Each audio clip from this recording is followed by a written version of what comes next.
Habulin si Randy. Ay, teka.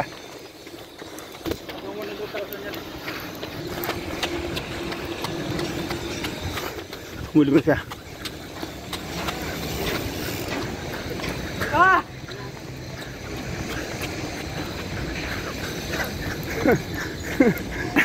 Tara, diretso na dun. Tara.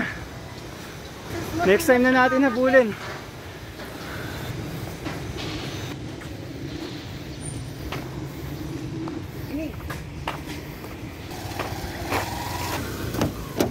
Kailangan ko i-trap.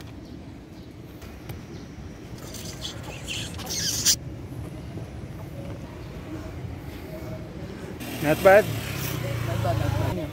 Not bad for the first timer. One day masasabayan natin si Randy, si Idol Kuya Randy, no?